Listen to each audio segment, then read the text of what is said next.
لیکن کیا ہی اچھا ہوتا کہ اگر یہی مظاہرہ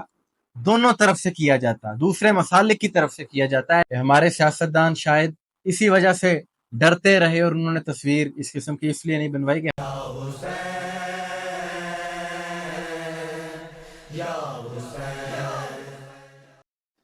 بسم اللہ الرحمن الرحیم، السلام علیکم مومنین اکرام، امید ہے آپ سب خیر و عافیت سے ہوں گے۔ اتحاد امت، اتحاد بین المسلمین، وحدت امت، یہ وہ الفاظ ہیں، یہ وہ بات ہے کہ جس کی خواہش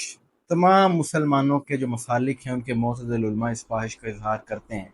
اور اس چیز کے قائل ہیں اور کہتے ہیں کہ مسلمانوں میں یہ اتحاد ہونا چاہیے، ان کو آپس میں مل کے رہنا چاہیے، نفرتوں کی بجائے محبت سے رہنا چاہیے، اور جو اختلافات ہیں ان کی بجائے مشترکات پر بات ہونی چاہیے تاکہ اتحاد امت ہو سکے۔ اور یہ ایسا عنوان ہے، یہ ایک ایسا موضوع ہے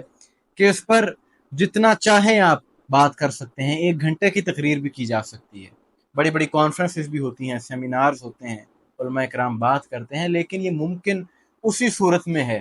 اتحاد امت، اتحاد بین المسلمین اسی صورت میں ممکن ہے کہ جب اس پر عمل کیا جائے،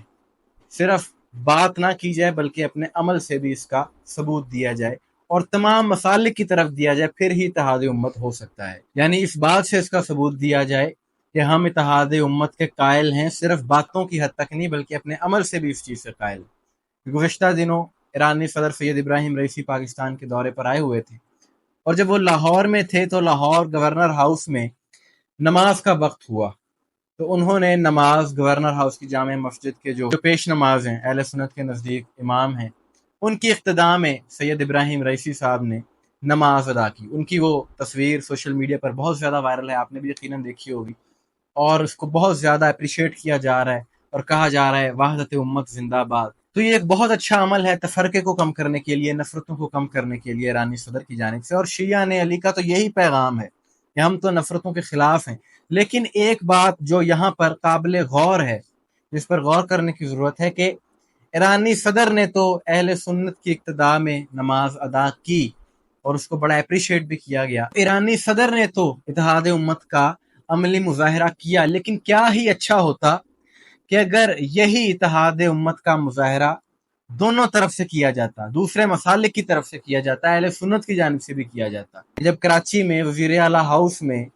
ایرانی صدر سید ابراہیم رئیسی نے نماز کی جماعت کروائی تو کیا ہی اچھا ہوتا کہ اس میں اہل سنت کی معروف شخصیات بھی نظر آتی، لیکن یہ چیز ہمیں دیکھنے کو نہیں ملی۔ وہاں پر شیعہ علماء تھے اور شیعہ مسلک سے تعلق رکھنے والے دیگر افراد تھے، حالانکہ یہاں پر حق یہ بنتا تھا کہ اہل سنت کے کوئی اہم عہدیداران یا کوئی علماء ان کے پیچھے نماز ادا کر کے اتحاد امت کا پیغام دیتے جو ساری دنیا میں جاتا، لیکن ان کی جانب سے ایسا نہیں کیا گیا۔ اس کی وجہ یہ بھی ہے کہ اگر کوئی تصویر ایسی بن جاتی تو یہاں کے جو کچھ ناسبی عناصر ہیں، جو تکفیری ہیں، انہوں نے ہی اس شخصیت پر تنقید کرنی تھی کہ اور کہنا تھا کہ دیکھ لیں جی، اس سیاستدان نے اس شیعہ عالم کے پیچھے نماز ادا کی۔ لیکن ایرانی صدر نے بغیر کسی پریشر کے ایک اہل سنت پیش نماز کے پیچھے نماز ادا کر کے ایک مثبت پیغام ساری دنیا کو دیا، حالانکہ وہ صرف پریزیڈنٹ ہی نہیں ہے بلکہ خود بھی ایک عالم دین ہے۔ اور اس سے یہ بات ثابت ہوتی ہے کہ صرف پاکستان میں نہیں بلکہ دنیا بھر میں امن کے، محبت کے، اتحاد کے دائی شیعہ علی علیہ السلام ہے، اور جو قرآن کا پیغام ہے وَاعْتَصِمُوا بِحَبْلِ اللَّهِ جَمِيعًا وَلَا تَفَرَّقُوا، کہ اللہ کی رسی کو مضبوطی سے تھامے رکھو، تفرقے میں مت پڑو۔ جو فرقہ واریت سے روکا گیا ہے اس پر عملی طور پر شیعہ علی علیہ السلام ہی عمل کرتے ہیں، اس کا پرچار کرتے ہیں، اور فرقہ واریت کو کم کرنے کے لیے ایسے اقدامات کرنا بہت ضروری ہے۔